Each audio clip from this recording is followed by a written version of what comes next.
riesgos, que compiten en los mercados, que arriesgan en el exterior recursos de todos los trabajadores y trabajadores acumulados en los fondos de pensiones.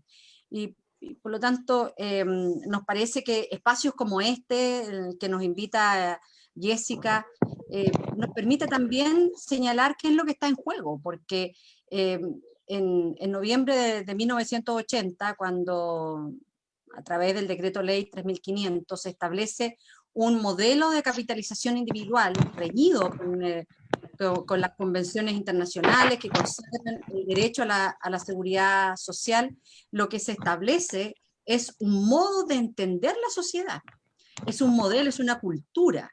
Entonces, lo que se inaugura en esta ventana maravillosa que hoy somos protagonistas y todos observamos con gran expectativa y esperanza, es que realmente podamos transformar esta instauración autoritaria que ha condenado al desamparo a millones de chilenos y chilenas, eh, para cuyos padecimientos no ha habido nunca una reparación. Pero sin embargo, la pregunta que nosotros nos tenemos que hacer en este proceso constituyente es respecto de el tipo de sociedad en la que nosotros queremos vivir.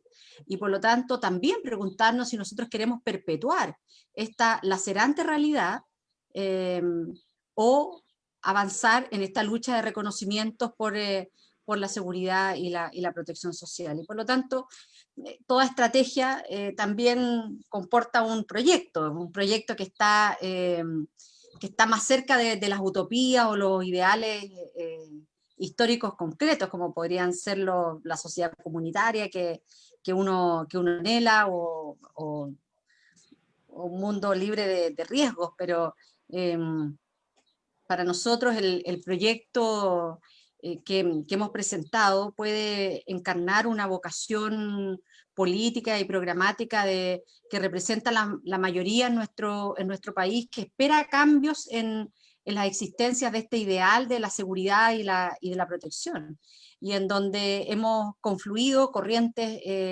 diversas, siempre con el sello más humanista, pero ha confluido en este grupo de parlamentarios que hemos presentado este proyecto de ley, es que compartimos el anhelo de querer vivir en un país en donde nuestros compatriotas se sientan seguros, se sientan que son apoyados, que se pueden sentir protegidos en situaciones de riesgo, de catástrofe, de violencia, de abusos de poder, que claramente no es lo que hoy día nosotros también estamos experimentando. Queremos vivir con la certeza de estar protegidos, de poseer un Estado fuerte que frente a situaciones como las que se viven ahora, sea capaz de tender la mano para que nadie quede viviendo una situación de vulnerabilidad. Y por lo tanto, nuestro ideal en materia de seguridad y protección en que seamos capaces de concretar una sociedad de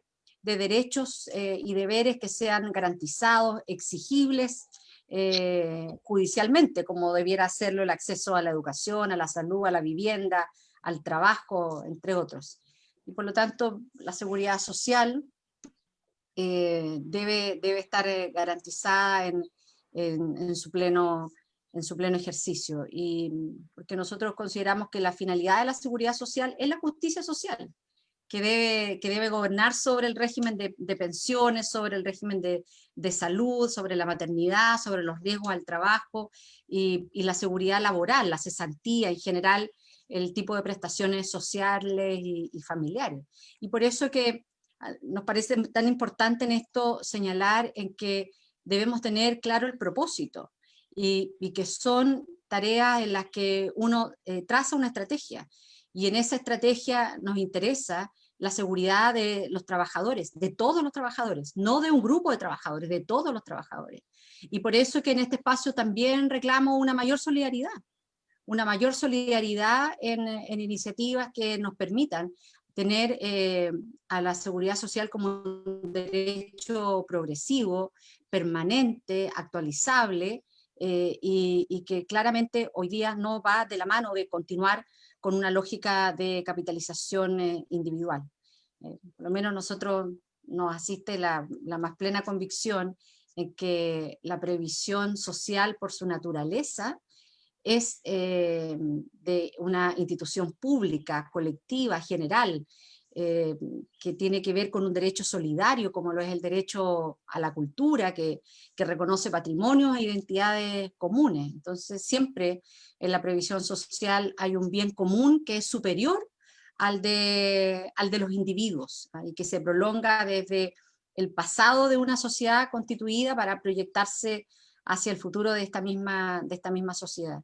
Y por eso es que nosotros nos alegramos mucho de espacios como este, porque nos permite también identificar organizaciones, movimientos que aspiran a tener una genuina transformación, pero esta transformación con la profundidad que requieren también estos cambios, porque tenemos que ser capaces de establecer el que esta convocatoria en las manifestaciones que son muy multitudinarias nos permitan promover una transformación que garantice en que esta estrategia tenga adecuados escenarios y que consolide una red de instituciones y actores formados a lo largo de todo el territorio para avanzar en un sistema de protección social en donde la transformación más significativa es que seamos capaces de mudarnos de esta lógica cultural individualista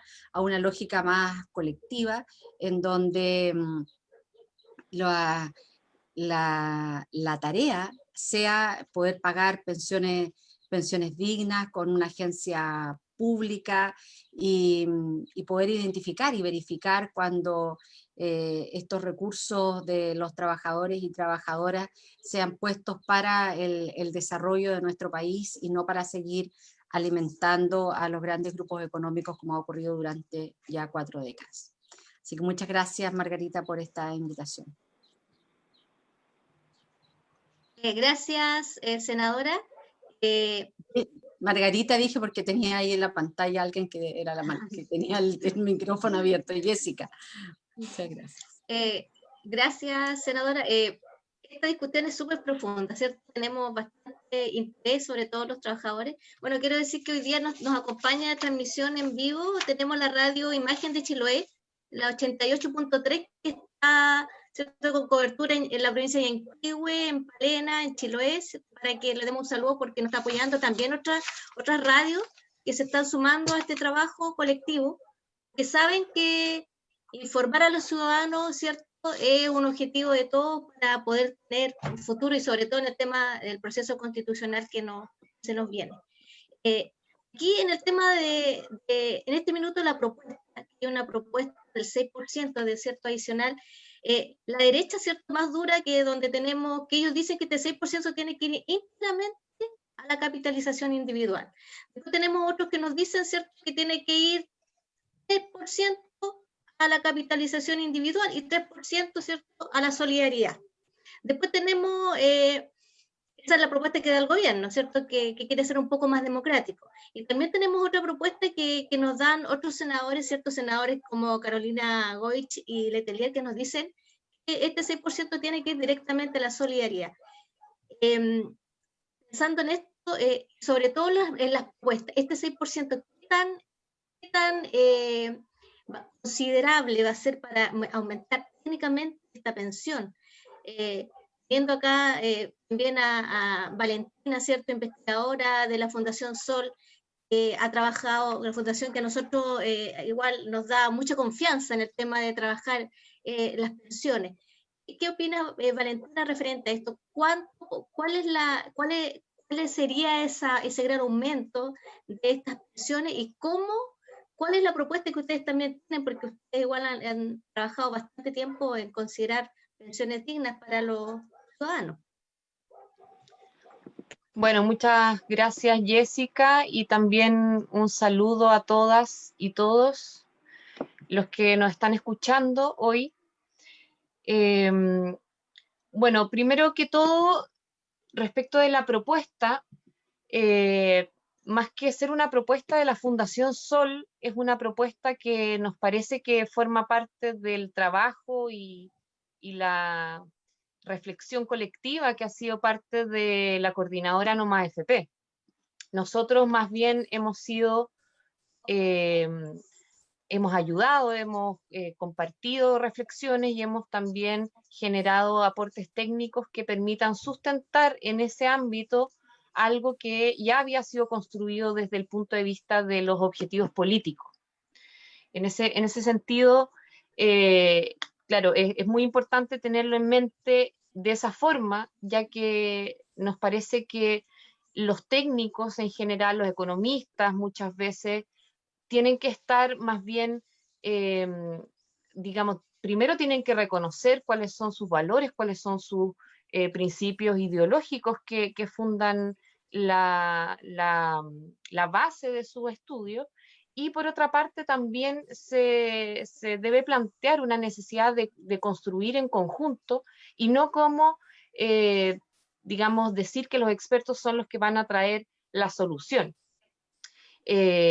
Respecto de la pregunta que planteas al inicio del 6%, primero quería destacar un pequeño elemento que es relevante en torno a la discusión, ya que por una parte, la argumentación que ha sido construida desde el NOMA FP, desde esta misma propuesta, ha calado tan hondo que el gobierno se ha visto en la obligación de decir que sin solidaridad no es posible mejorar las pensiones. Yo creo que ese es un punto que ha sido ganado por el movimiento social, es un punto que va en la dirección de reconocer realmente que el componente de solidaridad es fundamental para la transformación de un sistema de pensiones, pero no es suficiente. Tampoco es suficiente como lo están planteando de negociar o de hacer un planteamiento que recoja distintas posturas o distintos elementos para hacer una mezcla, digamos, que no va a terminar siendo tan coherente. Por eso, precisamente que ahora se ha abierto un poco esta discusión, entonces, como tú leías, hay distintas fórmulas que se están manejando para que este 6% vaya parcial o totalmente al plano de la solidaridad. Yo creo que sería muy importante que también nos planteemos un principio sobre el cual reflexionar en esta discusión político-técnica respecto al sistema de pensiones que queremos. Por una parte, está digamos, la competencia de generar un sistema que permita ampliar la base de beneficiarios, que todos los y las trabajadoras puedan sentirse beneficiarios de una pensión, de una cantidad de ingresos que le permita vivir esa vejez de manera digna, y por lo tanto hay que pensar entonces en la universalidad del sistema, en lo cual todavía hay elementos que deben ser planteados y que no han sido tratados en las propuestas que se han trabajado. Y por otra parte, también creo que hay que cuestionar el énfasis que algunos personeros políticos, tanto del gobierno como de la oposición, o bueno, de algunos partidos de la oposición, que han hecho un juego respecto de avanzar solamente en la parte que está siendo negociada, es decir, el límite, el techo, son este 6%. Lo cual demuestra también que en el fondo hay un cierto blindaje al sistema en general y por lo tanto no tienen la voluntad política de tocar digamos, los fondos, el volumen de recursos que estamos teniendo hoy en día en las arcas de la AFP, y que por lo tanto solamente plantean el crecimiento. La pepa es como que está un poco picante y listo, eso no. Entonces, por una parte, hay que pensar que tiene que ser un modelo coherente de manera integral. Eso por un punto, y no sé si lo destaco ahora, pero en términos de la propuesta me parece que es muy sustantiva, mucho mejor sustantivamente que otras propuestas, porque no se plantea solamente un parche o un arreglo o un ajuste del sistema que tenemos, sino que plantea un cambio radical, pero con coherencia respecto de lo que debería ser un sistema de previsión social y que, por una parte, asegure a los ciudadanos, como decía, una pensión digna en la vejez, pero por otro lado también tenga un planteamiento respecto de qué se va a hacer con esos fondos, cómo se van a administrar esos fondos, a qué van a estar destinados esos fondos. Y todos esos elementos son muy importantes porque lo que es necesario en este momento es claramente dar un viraje radical respecto de el viraje radical que nos fue, digamos, heredado en la dictadura militar chilena. Entonces, ese punto me parece que es muy importante, la globalidad, la coherencia, la integralidad de la propuesta en función de valores, principios que han sido rescatados de las discusiones del movimiento social, de los distintos dirigentes, y por otra parte, que también seamos capaces de ver que la solidaridad como principio ha sido desde el mundo político, digamos, desde las autoridades ha sido reconocido que al menos una parte deba ir a la solidaridad y que por lo tanto uno entendería que una propuesta progresista debería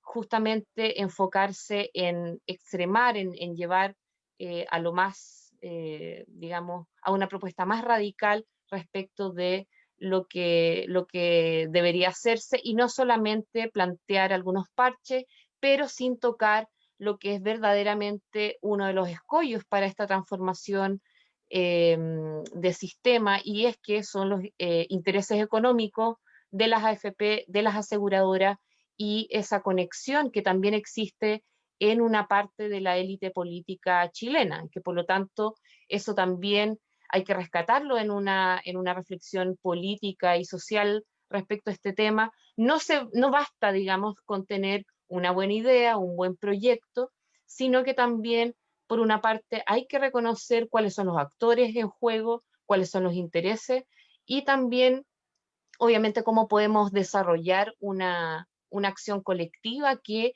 posicione cuáles son estos principios de la seguridad social, sobre los cuales la senadora Jasna Proboste también hizo una buena reflexión en torno a eso. Eso por mi parte para comenzar, Jessica, si te parece. Gracias. Gracias, Valentina. Vamos a continuar. Luis, todo lo que estamos trabajando y hablando hoy día es porque gracias a una gran lucha de tantos años, ¿cierto? Esto no se ha ganado fácil. Por eso, Luis, es importante como tú, como uno de los representantes, ¿cierto?, del movimiento No Más FP, darnos todos estos esfuerzos que hemos hecho, ¿cierto?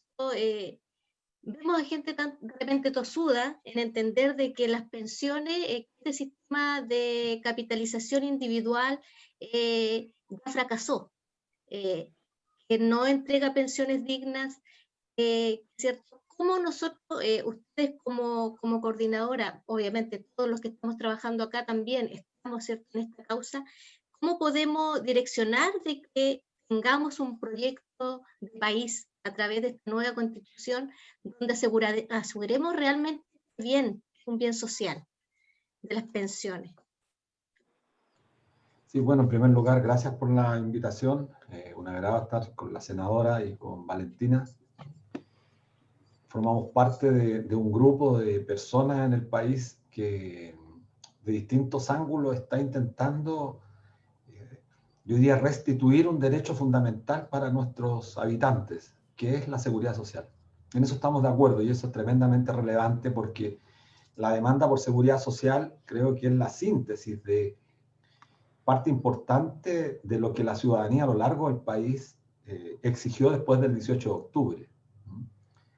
la salud, la educación son parte de la gran demanda y creo que nosotros de alguna forma representamos ese sentir, esa necesidad urgente de mejorar el sistema actual de pensiones en nuestro país.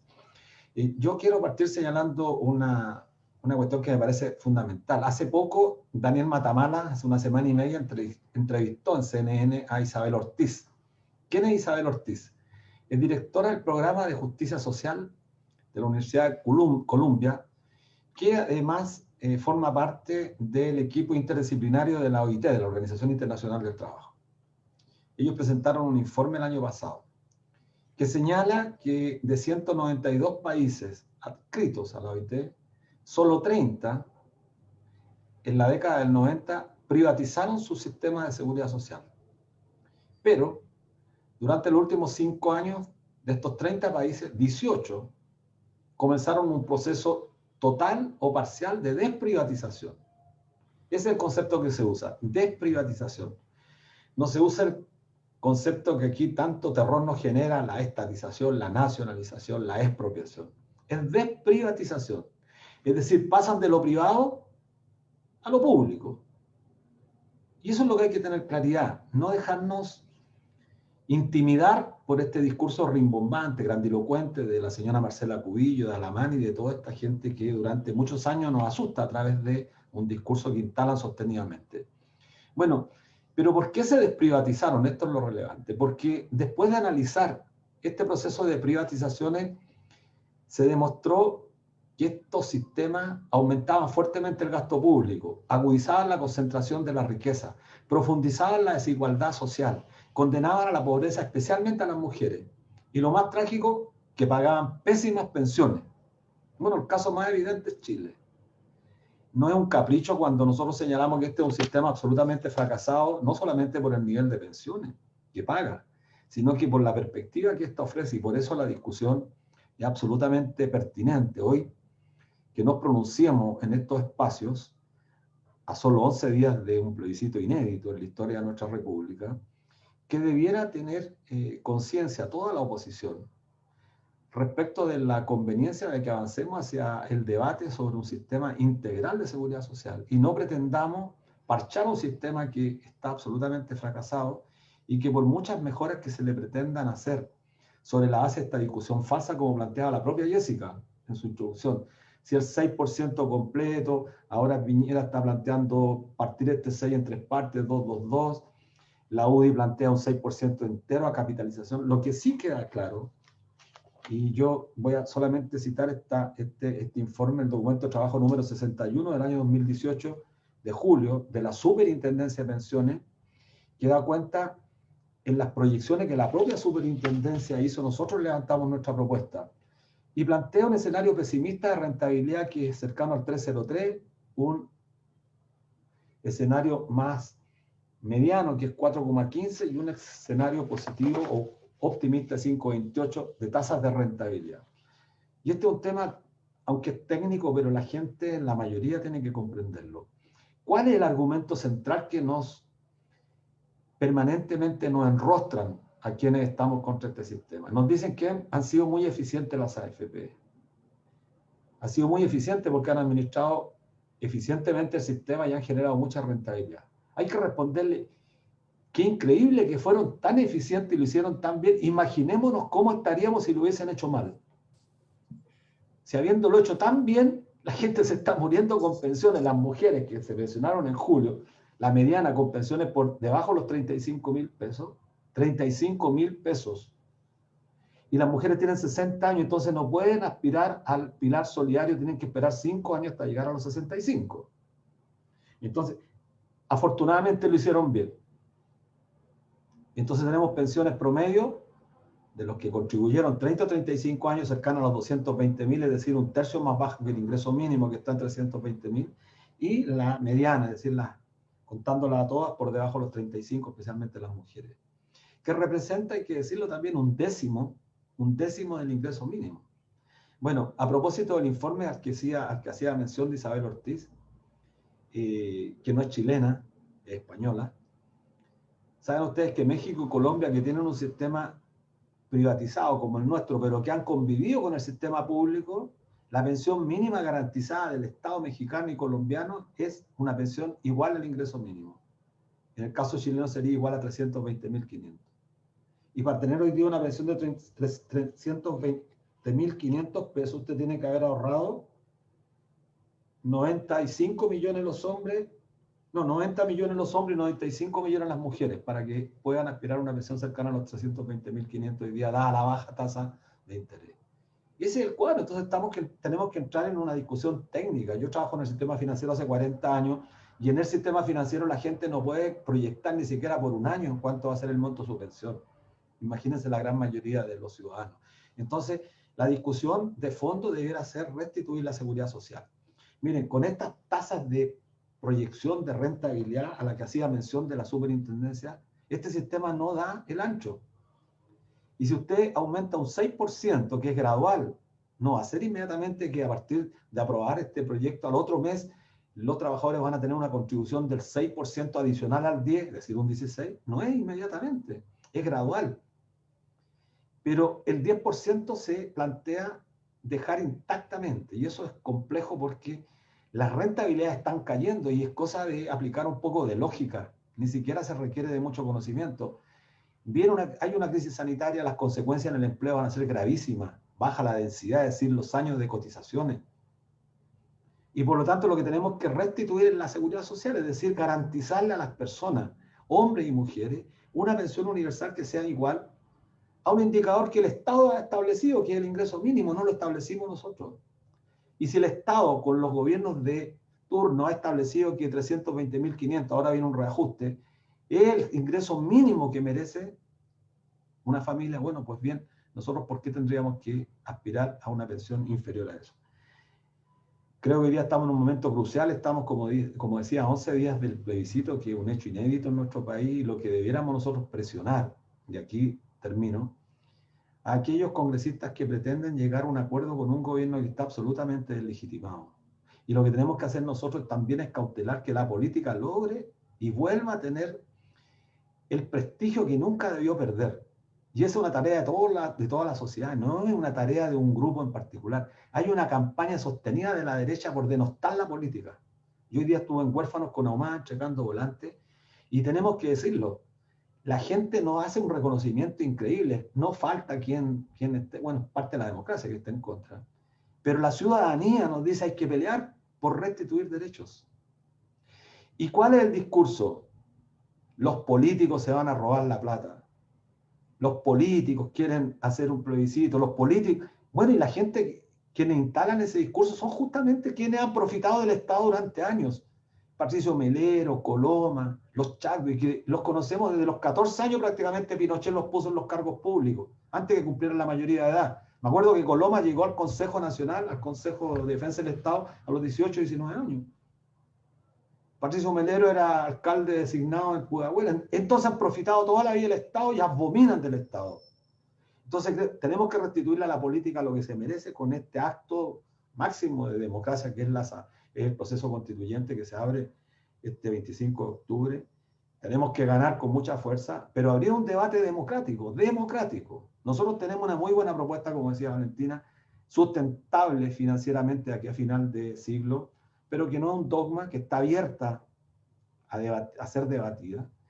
Y termino, como decía, también valorando el gesto de la senadora Yanna Proboste. Yo lo había conversado antes con Jessica, porque hay 5 senadores que tuvieron la valentía de suscribir una propuesta que plantea una reforma constitucional para derogar el decreto ley 3.500. La senadora Yanna Proboste con la senadora Jimena Órdenes de aquí al lado de la región de ustedes, de la Patagonia, y los senadores Latorre, Navarro y Durresti. Y es relevante porque ellos 5 han tenido que soportar efectivamente la campaña, prácticamente el terror, que se quieren robar la plata. Y creo que hoy día esa disputa merece que nosotros tengamos claridad respecto de los políticos que hacen su pega y que están justamente recogiendo la demanda de la ciudadanía, de aquellos políticos que nos dan vuelta a la espalda, y eso creo que es sumamente valorable en estos momentos de discusión política. Así que bueno, eso puedo decir, Jessica, por ahora. Muchas gracias, Luis. Y realmente reconocer, sobre todo, por lo mismo estamos como colectivo social hoy día, porque creemos que es necesario hablar de estos temas. Yo quiero ¿cierto? partir recordando un poco cómo fue la discusión de la propuesta original que había de este texto y recordar que llegamos a una votación unánime, favorable. Sí, sí, senadora, realmente lo que estamos conversando era que en este minuto la sociedad civil organizada, los trabajadores, están muy pendientes de lo que pasa. Están organizados, están empoderados, ya lo hemos sabido desde todas las manifestaciones, no solamente en la calle, sino que en el trabajo también, día a día, ¿cierto? Las organizaciones, porque en este minuto tenemos presentes muchas organizaciones sociales, muchas organizaciones de dirigentes gremiales, de juntas de vecinos, de organizaciones formales, de la sociedad civil, porque nosotros necesitamos volver a creer en la política, necesitamos volver a confiar en nuestros senadores, realmente estén los diputados, nuestros parlamentarios, ¿cierto?, atendiendo las necesidades de la gente. ¿Ya? Quizás tuvimos muchos años, quizás medios congelados, porque dejamos de repente esos espacios, pero yo creo que ahora no. Usted ha sido una de las que ha estado, ¿cierto?, siempre trabajando estas temáticas. Principalmente quiero preguntar por este proyecto, porque el tema de trabajar, de instalar este derecho o reinstalar este derecho, ¿cierto?, de la seguridad social con el proyecto que usted está presentando con el senador Huenchumilla, con Guillé, también, si no me equivoco, bueno, ahí usted no puede contar, ¿cierto? ¿Cómo se puede resguardar eso en esta nueva constitución? Estamos todos la mayoría acá presente en el apruebo, ¿cierto?, en la convención constitucional. Este es un proceso largo, senadora. ¿Cómo nosotros podemos velar que este proceso realmente se considere esto? Cuéntenos, usted nos da la confianza, pero ¿cómo podemos nosotros como ciudadanos poder velar que esto pase también? Y bueno, en primer lugar, mis disculpas porque me descoordiné, estoy en paralelo en la sala, todavía no termina la votación y precisamente estaba argumentando mi voto en un proyecto de vacunas experimentales, en donde precisamente lo que hizo la comisión fue aceptar aprovecho de comentar, de hacer pedagogía en estos temas, de permitir una modificación en el Código Sanitario que a nosotros nos parece, hasta ahora hemos votado solamente dos en contra, el senador Latorre y yo, está recién partiendo la votación, y lo que hace este proyecto en uno de sus artículos es que modifica los plazos de reparación, porque cambia el plazo de prescripción para la acción reparatoria. El actual Código Sanitario dice que usted tiene 10 años desde que existe un daño que usted pueda tener en estos procesos que son experimentales por vacuna. Y ahora este proyecto lo cambia y dice que son 10 años desde que usted se somete a este plan experimental de la vacuna. Puede que la enfermedad se le produzca 7, 8 años más adelante y va a tener un rango muy, muy bajo de cobertura. Entonces, mis disculpas porque abrí el micrófono aquí y tenía que abrirlo el micrófono en la sala, pero ya voté y doy las excusas del caso. Bueno, nosotros hemos señalado en esto, y Valentina y Luis también lo planteaba. Yo creo que el momento que estamos viviendo también ha permitido avanzar mucho más desde el punto de vista de la pedagogía social, y así como yo me revelo a pensar que somos todos lo mismo en el trabajo legislativo, la política en general, porque yo creo que hay un colectivo que es bien transversal desde la oposición, en donde hemos reiterado nuestra posición frente a la reforma de pensiones como un sistema fundado en la solidaridad, en la universalidad, en el financiamiento tripartito, que son principios esenciales definidos por la Seguridad Social y refrendados por la OIT, y y Luis nos planteaba este dato que es muy contundente. Los países que, al igual que Chile, privatizaron sus sistemas de pensiones, más del 60% reversaron la medida. Es decir, no es que le hayan hecho no es que le hayan colocado un parchecito, que hayan puesto un pilar más, un escalón más, no, reversaron la medida, desprivatizaron el sistema de pensiones, y por lo tanto el objetivo que nosotros nos hemos propuesto también es que tenemos que ser capaces como sociedad de proyectar un sistema de previsión que perdure en el tiempo, que su propósito sea el pago de pensiones dignas, en donde el aporte del Estado financie la pensión básica universal y las cotizaciones de los trabajadores, trabajadoras, de las empleadoras y empleadores constituyan un segundo piso administrado por un ente público, autónomo, sin fines de lucro, destinados a pagar pensiones contributivas mediante transferencias solidaria. Y por lo tanto, esto necesariamente nos lleva a derogar el decreto ley 3500, que es la iniciativa que hemos presentado con el senador, la primera iniciativa con el senador Navarro, el senador Latorre, Durresti y la senadora Órdenes. Y como un paso siguiente, con el senador Buenchumilla, el senador Guillé y otros, para garantizar la protección social como un derecho en nuestra sociedad, porque yo creo que aquí también, Jessica, en esta etapa que estamos viviendo de proceso constituyente y de elección, yo, como Gabriela Mistral siempre nos decía, gran maestra, en que uno siempre tenía que tener muy claro su domicilio. Mi domicilio está en el apruebo y en la Convención Constitucional. Yo creo que esta debe ser elegida 100% por la ciudadanía, y debemos ser capaces de sincerar un debate entre quienes defienden la capitalización individual, y respecto de aquellos que creemos en que tenemos que dejar atrás ese sistema. Y hay quienes hoy día también en esta discusión siguen defendiendo un financiamiento barato para las grandes empresas, para sus inversiones, con rentabilidades que son muy inciertas para los trabajadores que aportan sus fondos, y sin embargo esto no les asegura pensiones dignas. Entonces debemos ser capaces de sacudirnos y de pensar un nuevo modelo. Y por eso que yo creo que en esta Convención Constitucional tenemos que hacer una apuesta en personas que no han estado en responsabilidades anteriores, porque si no, están los mismos de siempre y las ideas tienden a repetirse, y yo creo que aquí debemos ser capaces de plantearnos iniciativas que nos permitan disponer de un nuevo sistema que reemplace a este sistema que ha sido fracasado, pero que no lo haga con cambios que son cosméticos, que no van al fondo.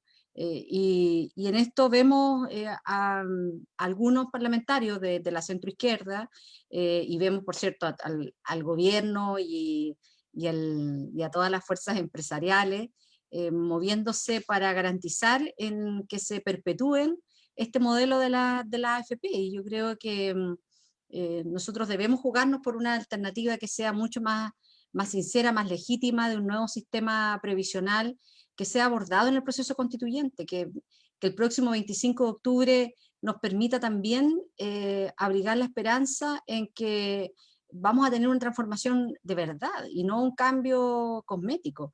Y yo creo que, al igual que cuando se dio la discusión respecto del retiro del 10%, fueron las fuerzas ciudadanas y las fuerzas progresistas las que empujaron esto.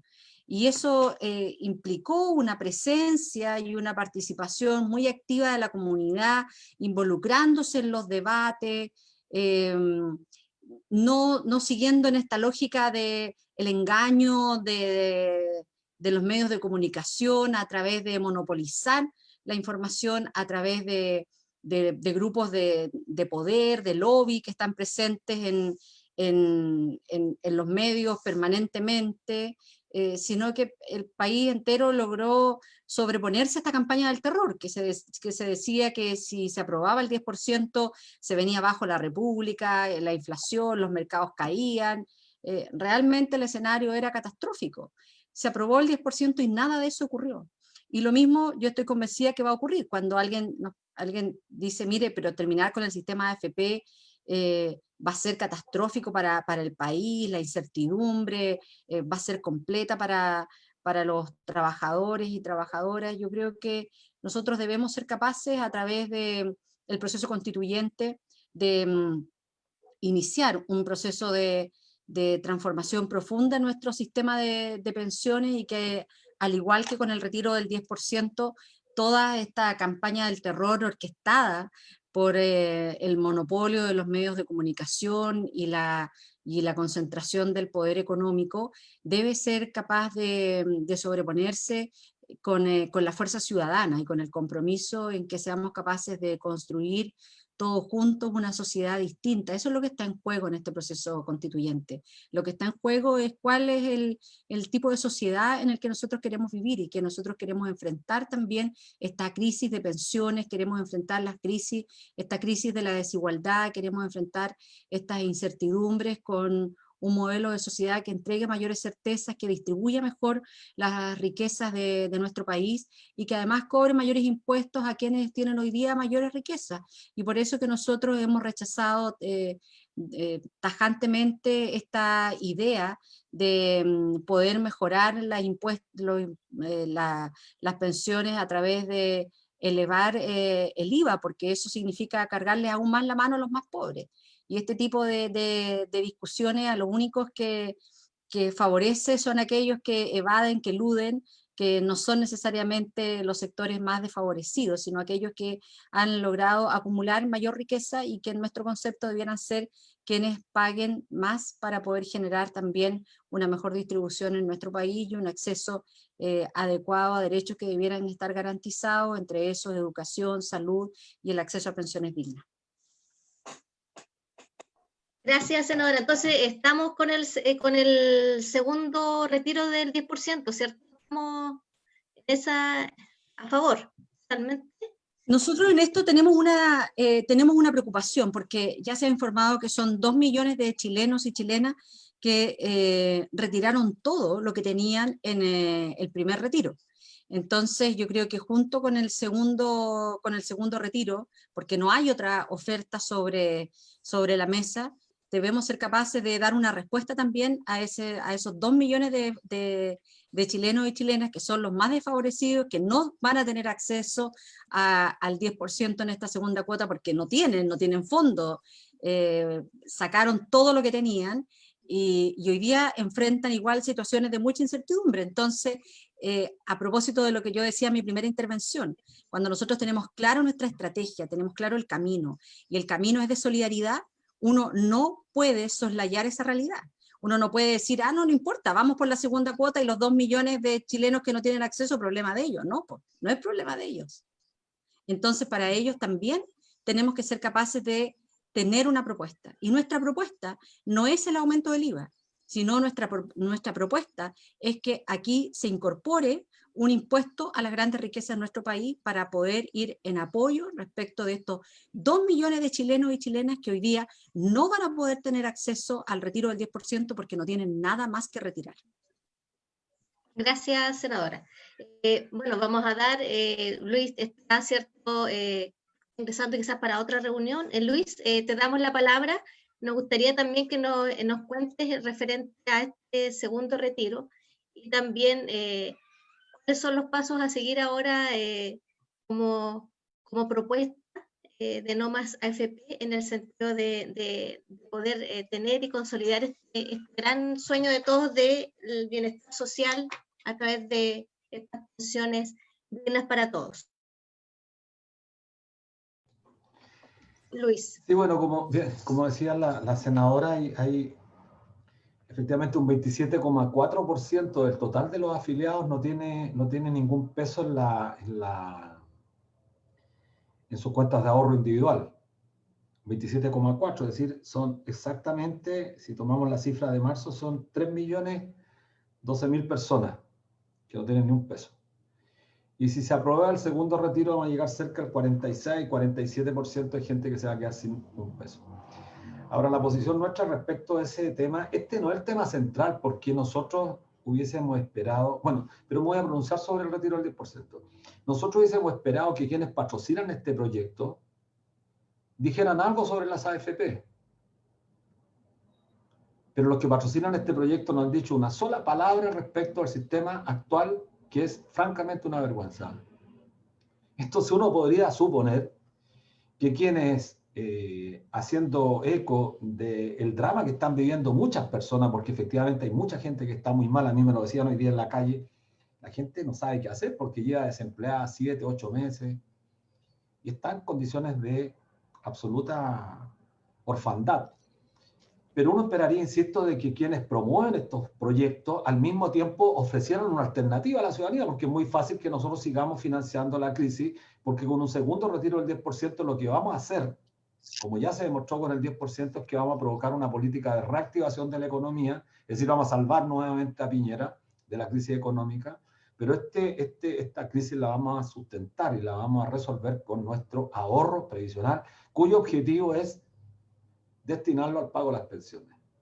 Ahora, puesto en la disyuntiva de tener que pronunciarnos frente a la incompetencia de este gobierno para resolver el tema, somos absolutamente partidarios. Que se retire el 10 ahora y que estos mismos parlamentarios promuevan que en marzo, al momento de iniciar las clases, promuevan el otro 10 y el 10 y el 10, bueno, y si no son capaces de ellos presentar un proyecto que este sistema termine absolutamente fracasado. Si eso es lo que ellos esperan, bueno, nos parece una táctica absolutamente penca, mala.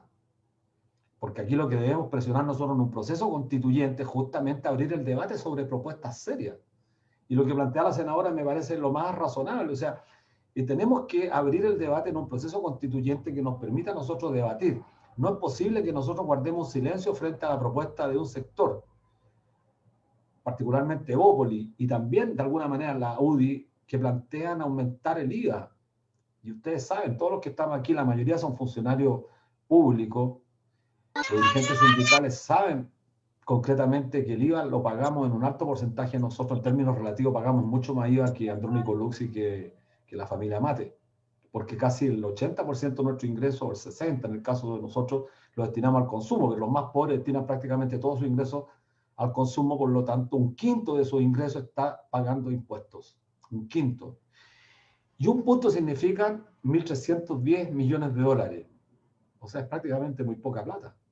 Sin embargo, como bien decía la senadora, si lográramos aplicar un impuesto ni siquiera a los más ricos, sino que a los súper ricos de este país, que son como 140 personas que tienen un patrimonio superior a los 100 millones de dólares, entre los cuales está el presidente, podríamos recaudar más de 5.000 millones de dólares, una cantidad suficiente para intentar resolver el problema, pero no se resuelve el problema de fondo, porque 5.000 millones de dólares, una cantidad muy alta de dinero, es coyuntural. Y aquí lo que tenemos que entrar en el debate a fondo, creo, es que en este proceso constituyente nosotros instalemos los grandes temas, los temas de la seguridad social, que el 25 de octubre es la primera gran tarea que tenemos que ganar por una amplia mayoría y a partir de ahí abrir el debate sobre los grandes temas que este país ha puesto en la agenda pública y que desgraciadamente se le escamotea, nunca se quiere abordar.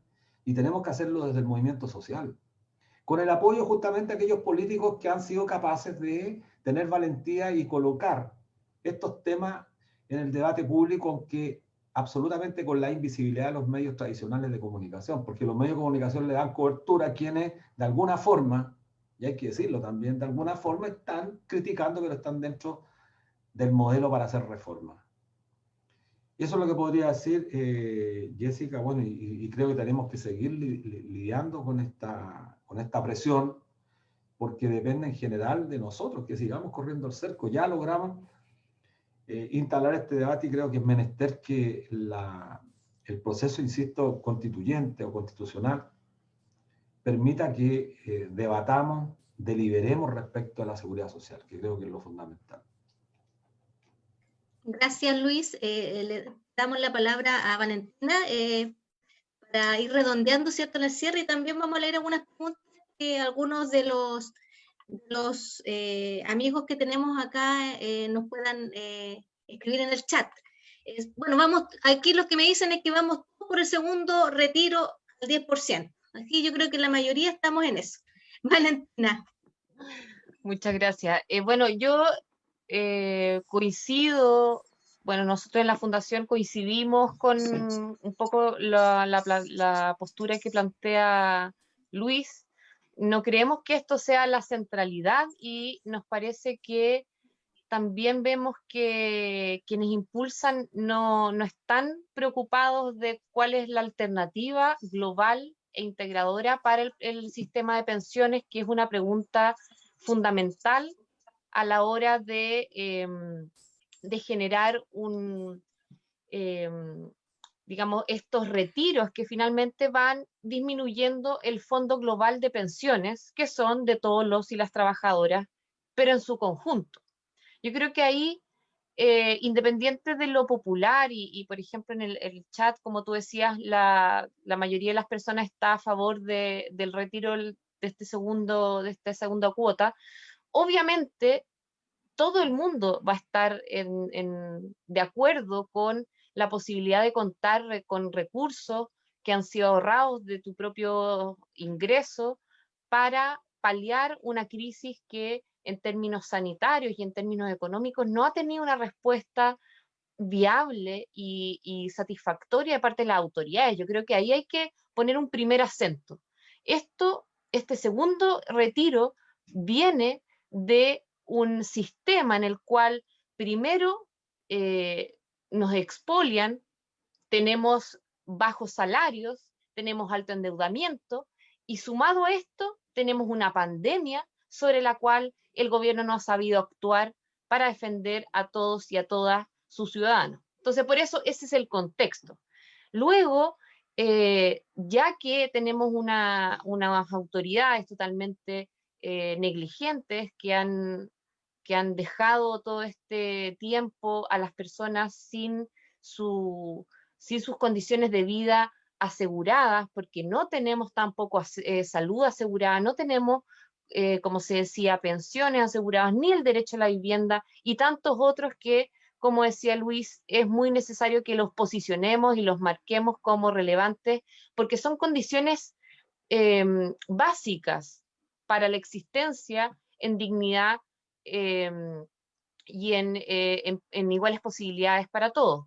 Por lo tanto, si bien uno puede estar de acuerdo, me parece que lo fundamental es también preguntarse esos otros temas, ¿no es cierto? Preguntarse, bueno, ¿por qué las autoridades, por qué los parlamentarios no han hecho tampoco una presión más fuerte al gobierno para que dé una solución que llegue a todos y a todas? ¿Por qué seguimos con estos bonos parciales? ¿Por qué los y las trabajadoras siguen pagando con sus propios recursos la crisis? Ya vimos que en términos de empleo, lo que ocurrió fue que los y las trabajadoras tuvieron la posibilidad de comerse sus recursos del seguro de cesantía en vez de tener una solución más estructural de parte de las autoridades. Entonces, me parece que es un arma de doble filo. Por una parte, entrega esta certeza, entrega recursos necesarios, pero por otro lado, tampoco ofrece una solución integradora, social y colectiva. Entonces, en ese punto, como que nos ponen en una disyuntiva. Uno podría decir que finalmente lo que nos están haciendo es ponernos en una disyuntiva de seguir pagando la crisis con nuestros recursos, pero también siendo capaces de observar la magnitud del despojo, que no hay que olvidarlo, no es solamente la pandemia, no es solamente el 2020. Por eso es muy importante, a un año que se vaya a recordar, se vaya a conmemorar el 18 de octubre, no podemos olvidar que todas esas falencias, todos esos problemas que fueron identificados en ese tiempo son parte de lo que nosotros estamos viviendo hoy en día como resultado y como circunstancia de base para toda esta crisis sanitaria y social que tenemos. Y por lo tanto es imposible que sin una certeza, sin una solución viable, podamos tener finalmente una solución. Por lo tanto, me parece que más allá de la posición frente a este segundo retiro, vamos a tener que ser más fuertes respecto al posicionamiento de las respuestas de fondo. Un sistema que realmente entregue buenas pensiones, para un sistema que reconozca el valor del trabajo como pilar fundamental, y creemos que eso es súper importante porque a partir de ahí vamos a tener una mejor calidad de vida en general. Eso por mi parte, Jessica. Valentina, hay una pregunta para ti, para que no te me vayas todavía.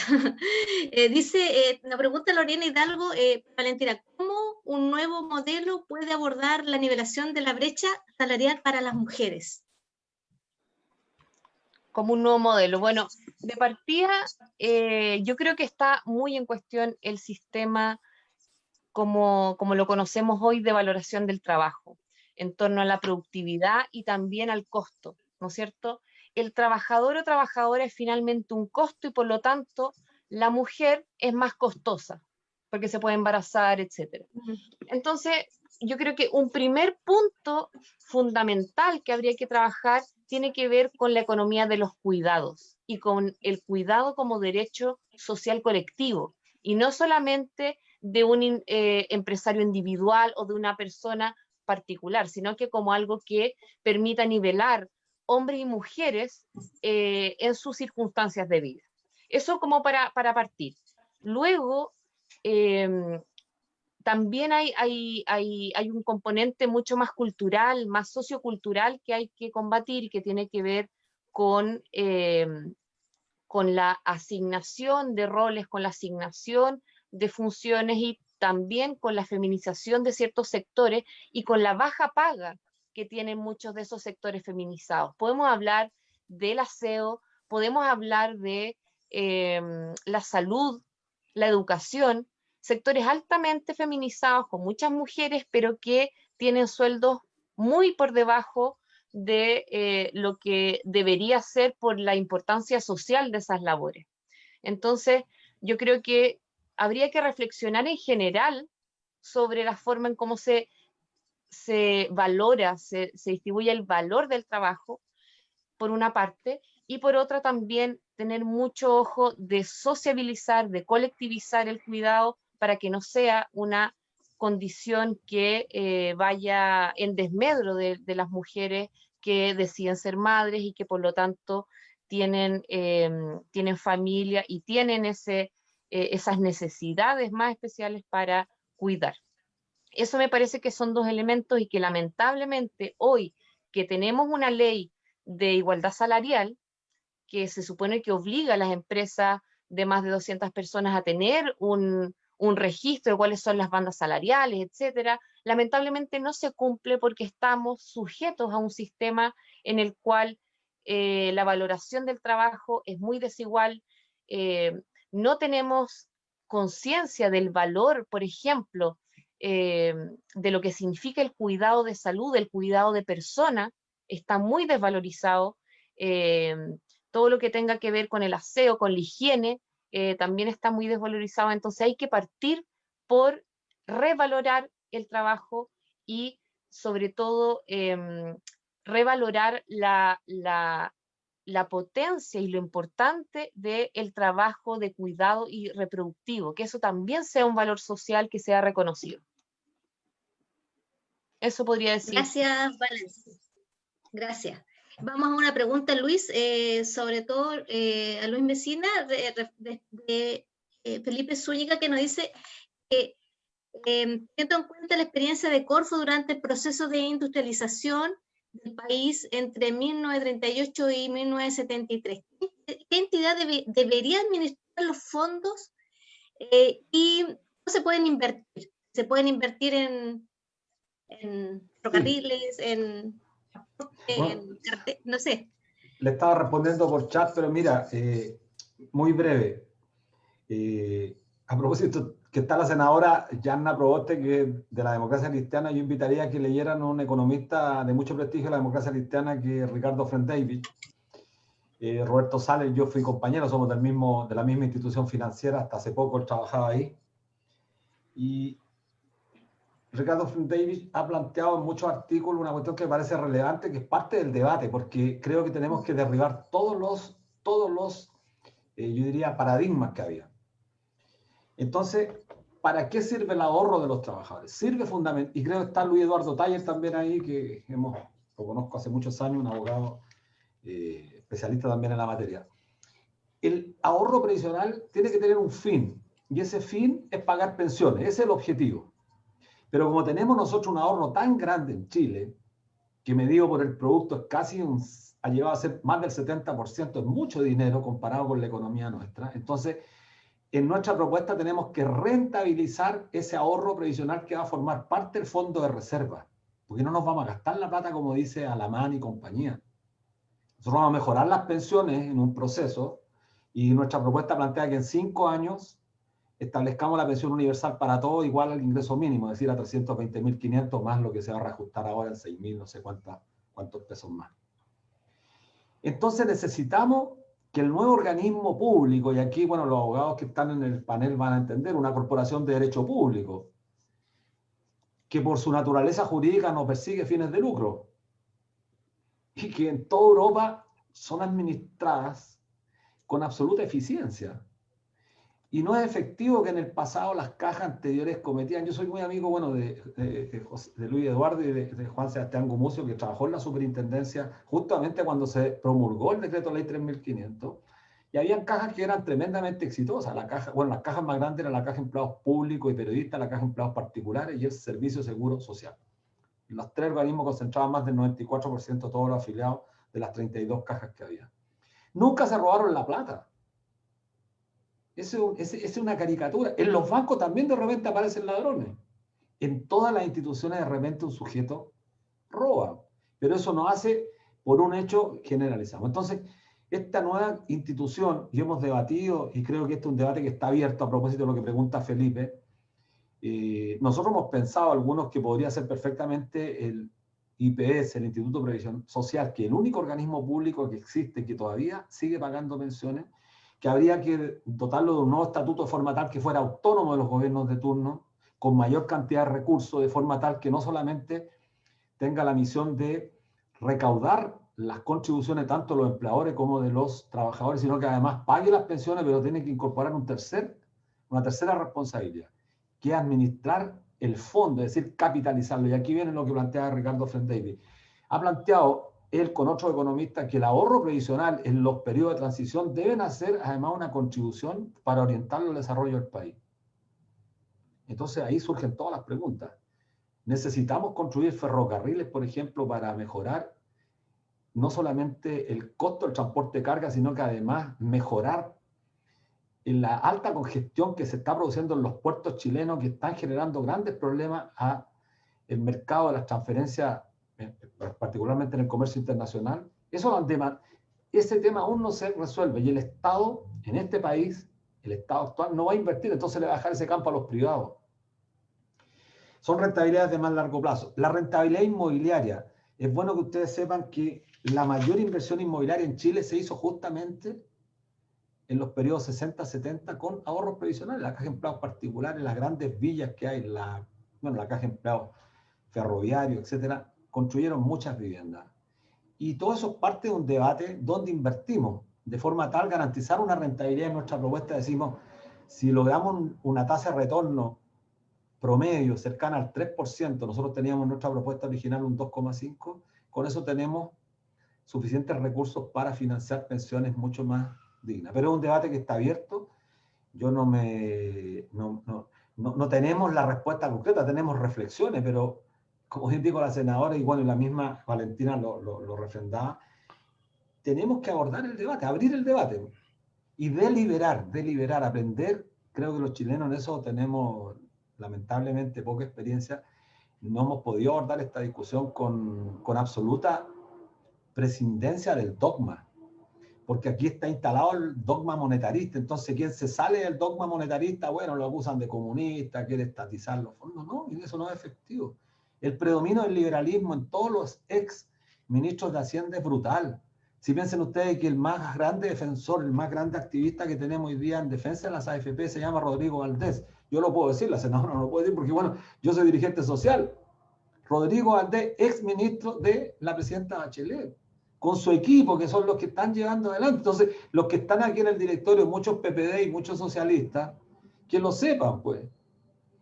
Que lo sepan, que ahí está el señor el senador de la República, Juan Pablo Letelier, que hace todos los méritos para llevar adelante esta propuesta, y sin embargo otro socialista, el senador Durresti, que preside la Comisión de Constitución con la senadora Yanna Proboste, y 3 senadores más firmaron un proyecto valiente de derogar el decreto de ley, y no hay dogma, o sea, es decir, abrir el debate sobre la derogación de este decreto de ley y generar un proceso de discusión. Creo que eso es lo que tenemos que hacer, y los que estamos acá, la gran mayoría que somos dirigentes, tenemos que levantar un principio, compañeras, compañeros. Jessica, el principio de la autonomía.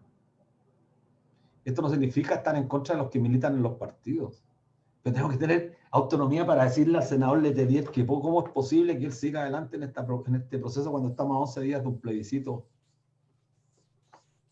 Bueno, eso. Disculpa que me haya extendido. Sí, gracias, Luis.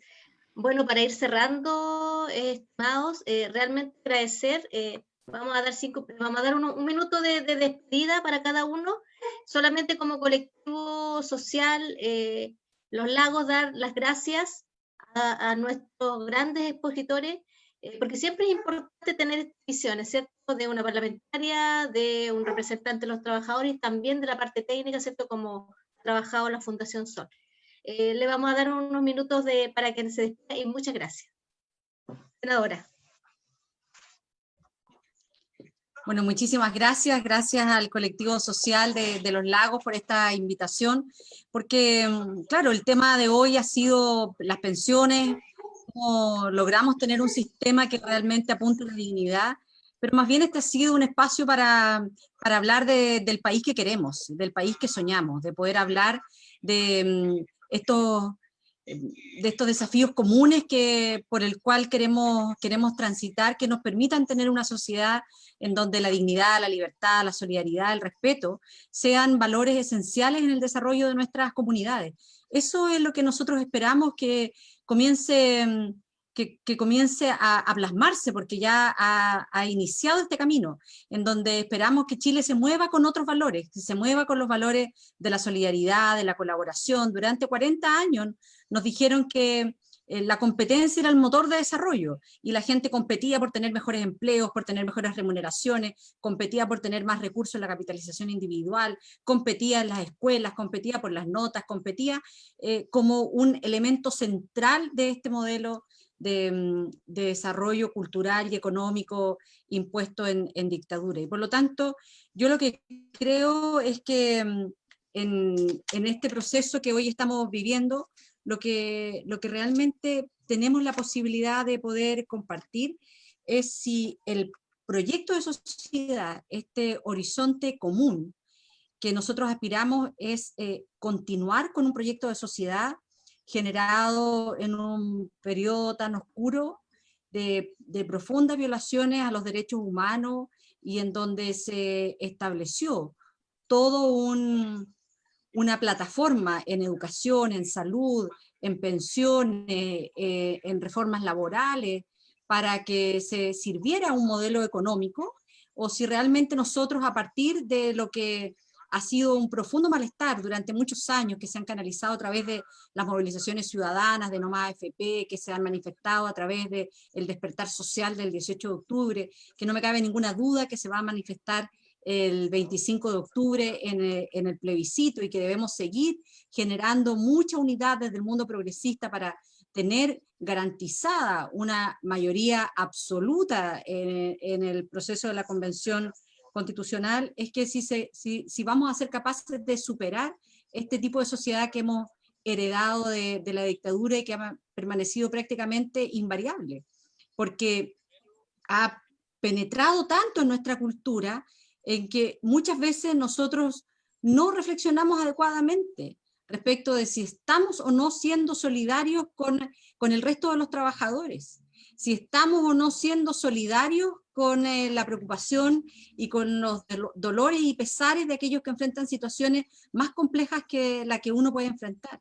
Y por lo tanto, esa estrategia, cuando uno dice, mire, tenemos claro el norte hacia dónde vamos, y por lo tanto en esto necesitamos también fuertes y firmes convicciones para que a partir de la unidad de las fuerzas progresistas podamos ser capaces de mudarnos definitivamente de un tipo de sociedad instaurado en un momento oscuro, doloroso en nuestro país, y poder avanzar a una sociedad en donde los valores de la colaboración, de la cooperación, de la solidaridad, sean los valores que primen en cada uno de los corazones de quienes hoy día estamos en esta convocatoria desde que nos ha hecho Jessica, pero que nosotros también sabemos que es mucho más amplia en nuestro país. Así es que la invitación es que este 25 de octubre vayamos con mucha esperanza, que nos encontremos en la urna y que podamos, a partir del apruebo,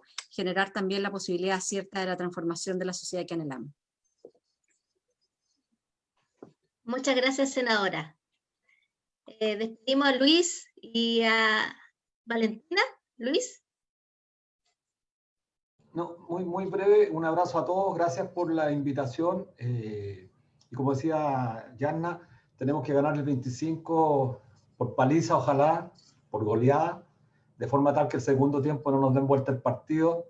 Sabemos que estamos jugando un partido con un árbitro saquero, con un reglamento que está en contra nuestra, pero somos la mayoría, así que yo creo que ganemos con mucha fuerza para que tengamos alicientes morales y a partir del 26 corramos el cerco para que los independientes puedan participar, el movimiento social se pueda expresar y ojalá podamos escribir una carta fundamental que nos dé garantía a las grandes mayorías de que la democracia la vamos a construir entre todos y no sobre la base de un pequeño puñado que ha privilegiado sus intereses en estos últimos 40 años. Así que un abrazo a todos, muchas gracias. Un abrazo, senadora, y a Valentina también un gran abrazo. Gracias, Luis. Valentina, gracias por estar con nosotros.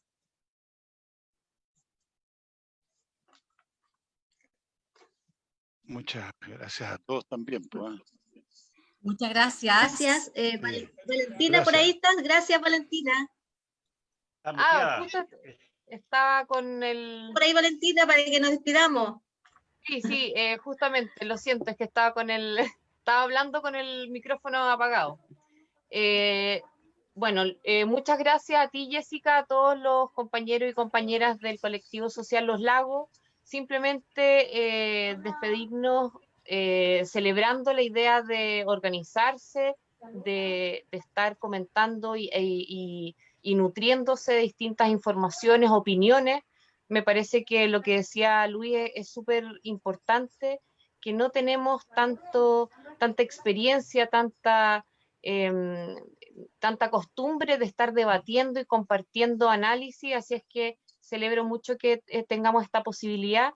Por otra parte, me parece que es fundamental seguir desmontando los mitos, como decía Luis, ese mito de la expropiación, ese mito de que los políticos se roban la plata y que esos son los impedimentos para una transformación global que realmente se dé cuenta del derecho de la seguridad social. Y por otra parte, también destacar el hecho de que estemos en un proceso en el cual podamos pensar una sociedad distinta, una sociedad basada en el trabajo, en la cual pasa a ser un componente fundamental de la sociedad, no secundario, y donde se le reconoce el valor del trabajo tanto en el mercado como fuera de el trabajo reproductivo y de cuidado, y que a través de eso podamos reconocer el valor de la vida y bueno, la dignidad que todos tenemos en nuestra sociedad. Así es que eso, invitarlos también, dejarlos muy invitados a que conozcan nuestra página web. Ahí están todos nuestros estudios de manera gratuita, que es www.fundacionsol.cl. Ahí pueden encontrar todo tipo de elementos, desde presentaciones, estudios, datos, cifras. Así es que todo eso para que podamos seguir debatiendo y seguir conversando estos temas con todo nuestro entorno, con nuestras familias, con nuestras organizaciones, etc. Así es que muchas gracias, Jessica, un abrazo.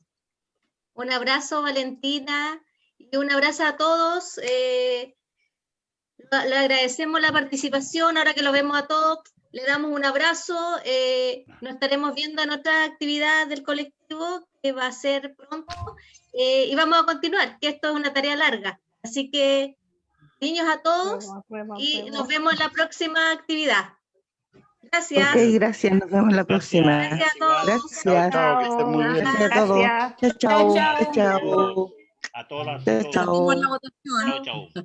Chao, chao a todos. La Apruebo. foto, Chao, Jessica. chao a Apruebo. todos. La foto, Apruebo. la foto. Ya Gracias a sacamos la todos. foto. Sí, la Gracias, foto con el dedito para arriba del senadora. apruebo. Apruebo. Saquen la fotito. Eso. La fotito, vamos a sacarla, ¿cierto? Apruebo. Vamos, Apruebo. apruebo. Eso. Estamos. Con todo, si no, ¿para qué? Exacto. Claro. La bandera y toda la cosa. Muy Eso. bien.